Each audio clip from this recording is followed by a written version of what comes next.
Ang mantra ko kasi, to be honest, is children are the future. Yun yung paniniwala na ipinasa sa akin ng tatay ko na wala naman ng ibang sasalo ng susunod na henerasyon kundi ang mga kabataan.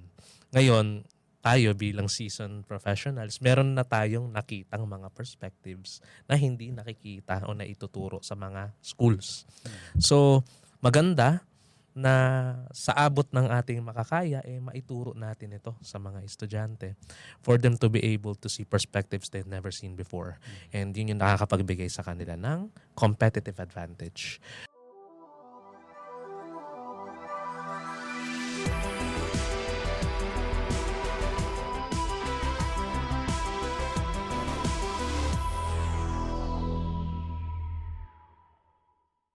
Alright, welcome and good day sa ating episode ng Kaka-Computer where tech meets wisdom and wit. Di ba napagbaliktad ko? Pero maganda topic natin ngayon, no?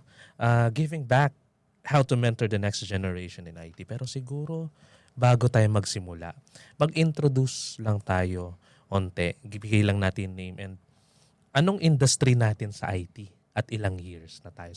Siguro start sa akin. So, ako si David. Been in 10 years sa IT industry, specializing in network engineering with some bits in network security, cybersecurity, and cloud technologies. So, kayo din. Introduce kayo. Okay, so good afternoon everyone. So my name is Mark Papilona. I've been in the IT industry for something around almost I think 17 years. Wow. I came from an evolving role from L2, L3, management and security. So the good thing there is I met some mentorship and this is the reason why I am here. Yeah. Mm-hmm. Okay, sige, ako na lang.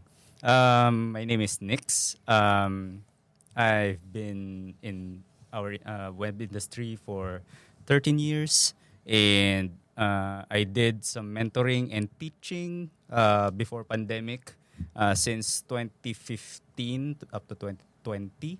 And yeah, till now I'm doing websites and taking up masters in business administration. And yeah, I also have Master Science in Information Technology back in 2016. So, iyon. Hi everyone. Ako lang ata yung pinaka-youngest. So, hi, I'm Leonard. So, I'm a third year computer science student at UP Diliman. I guess outside of university, I've been doing mentorship for quite some time now at Kada Career for tech shifters. And as well as Aces Manila for, I guess, people for people who want to get started in startups and entrepreneurship. Yeah. Okay. That's nice. So, ayun, bakit kasi tayo nagpakilala ng ganon? Kasi given that you guys are experts in your own fields, bakit kailangan mag-mentor? Di ba? Di ba pwedeng kayo na lang yung magaling? So, ano bang masasabi nyo ang tulong ng mentorship sa inyong mga tinuturuan at sa inyo bilang mga nagtuturo? For me, since I'm handling a team, mentorship is very important kasi hindi naman natin masasabi na let's say sabihin natin life is uncertain. What if may nangyari sa akin? Tapos ako lang pala yung nakakaalam ng ganung process. So I practice even in my younger years in IT. I make sure na pag may naggagawa akong nare-resolve na problem rather, I make sure I have a lot of copies. GitHub, Confluence, Jira, pati sa Teams channel, yung mga instructions. Kasi lalo nung pandemic, maraming system down. So I'm part of the on-call. So may mga things talaga na na-avoid yung ganun. Kasi alam na ng L2 tsaka L1. So yun yung nagiging advantage ng mentorship. And for them to realize kung ano ba yung career path nila in the long run. Na meron silang natututunan, iba't ibang, let's say, sabihin natin server, Linux, network, security, something like that. Kasi in nowadays, we need to become an agile. So para at least in demand tayo in terms of our IT career. So yun. Ako naman personally, talagang Okay. Ako naman personally, talagang nung high school ako, hindi naman ako kagalingan na estudyante. Hindi naman ako nasa top. But in my college years, napunta ako sa college na very approachable yung mga prof. And talagang yung mentorship is madali mong ma-acquire. I mean, the knowledge itself sa programming ma-acquire mo because of these good mentors na nakapaligid sa'yo. So, that time, gumraduate ako ng cum laude because those mentors are lifting me up na parang kahit anong itanong ko sa kanila or even pagbibigay ng mga projects sa labas na nakikita ako ng pera, binibigyan nila ako, mga professors ko yun. That's why parang ako, nung gumraduate ako, nasa environment ako ng ganun. Gusto ko ako rin yung next na magbigay ng mentoring sa mga estudyante. That's why in 2015, I decided to teach in the same school.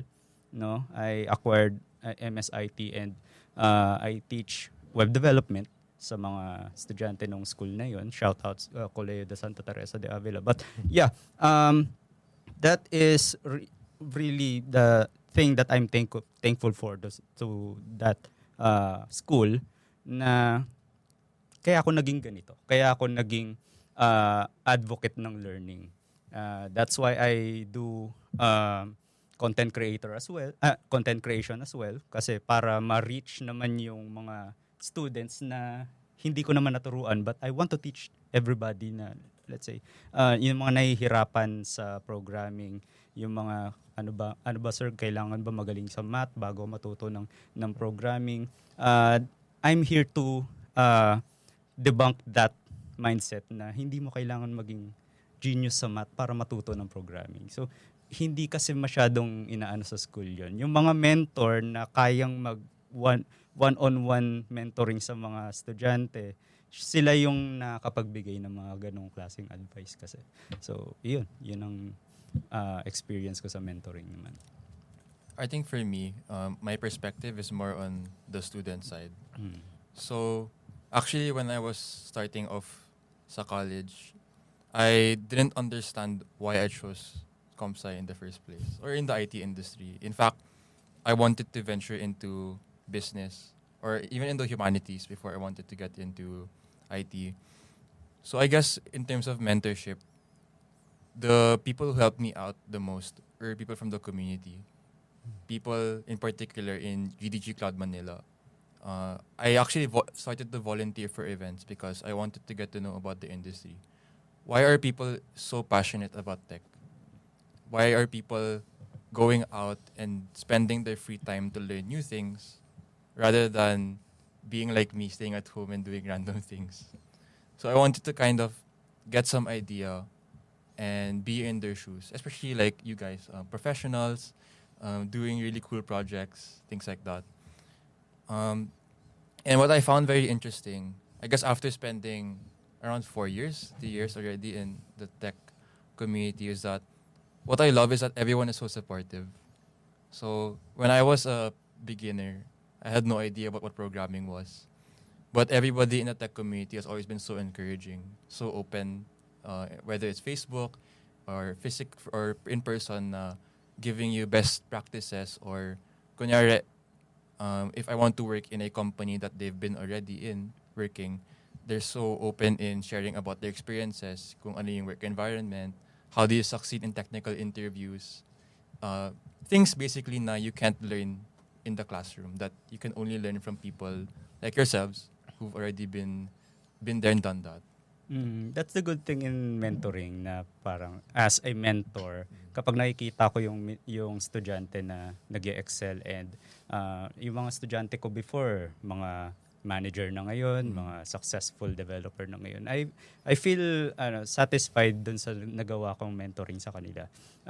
Yun yung naging parang naging motivation ko to teach more pagdating sa web development, na gusto kong tuloy-tuloy na makapag-help sa mga bagong sa mga bagong generation ng mga coder na yun. Hindi naman na bibigyan ko sila ng tips to make their journey more tawag dito, anong tawag dun sa more enjoyable, more Fulfilling. fulfilling. Fulfilling. Yeah. So, yun yung yun yung parang satisfaction ko sa sarili ko, bakit ako nagtuturo ng mga bagong estudyante. Kaya White Cloak Technologies is a custom software development company. They build mobile and web applications. They work with leading brands in banking and real estate. Visit their website at www.whitecloak.com to know more.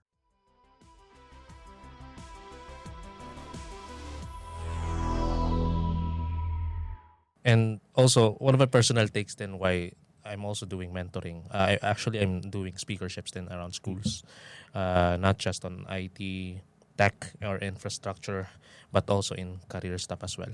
Ang mantra ko kasi, to be honest, is children are the future. Yun yung paniniwala na ipinasa sa akin ng tatay ko na wala naman ng ibang sasalo ng susunod na henerasyon kundi ang mga kabataan. Ngayon, tayo bilang seasoned professionals, meron na tayong nakitang mga perspectives na hindi nakikita o naituturo sa mga schools.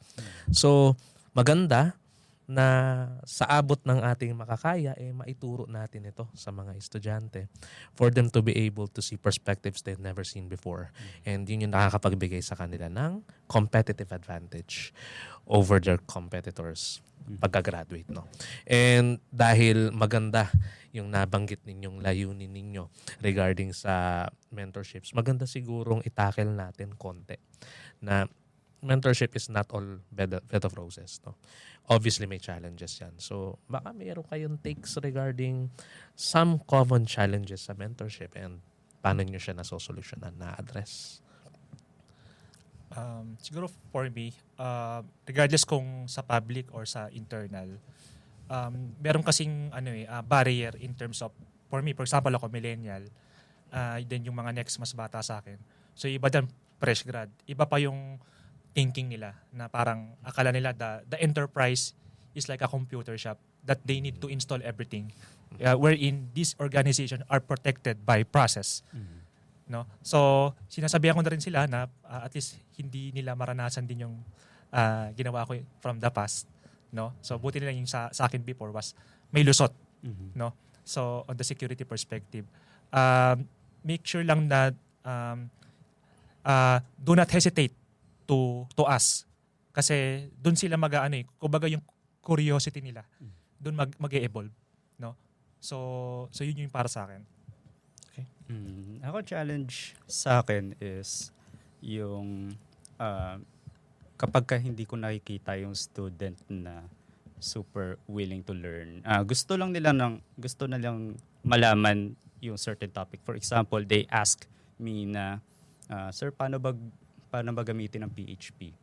Super vague question na tipong, paano ko ituturo to? Itong, paano ba gamitin ang PHP in general? But I'm telling them na para matutunan mo yan, you should learn it by yourself first before asking the mentor about the specific topic na hindi mo maintindihan. That way, may explore mo yung topic on your own, and kapag medyo may blocker ka na-encounter, saka ka magtanong sa mentor mo. For me, that's the best way to learn something na hindi mo alam. I always saying na if you feel uncomfortable to a certain topic, it means you're learning, you're expanding. So don't hesitate to ask questions kapag ka may blockers ka. I will help you dyan sa mga blockers na yan and for you to move forward din sa learning mo. Ikaw, anong tawag dito, benefit mo na nakukuha as mentee sa mga mentor mo before? I think yung main benefit for me is that so much years and so much time of learning can be diluted into something as short as, I guess, like an hour of just talking to people. And I'm very fortunate that I had mentors who were humble enough to share their experiences in such a layman type of way of understanding. So I never experienced this thing where I felt so intimidated because I couldn't understand something. So the mentors that I was able to have this opportunity to talk to were always very open in sharing their knowledge, but making sure that it's very beginner friendly. That's nice. Ayan. So siguro stepping back doon sa huling tanong no na common challenges in mentorship. In my opinion, especially speakerships through schools wherein most of our audiences ay Gen Zs.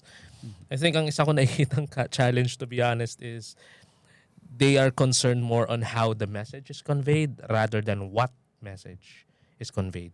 So medyo nagkakaroon ng ng masamang loob pag meron kang binabanggit na mga uncomfortable truths. Anong halimbawa niyan? Halimbawa, when one of the topics that I discussed to them is the concept of supply and demand in the workforce.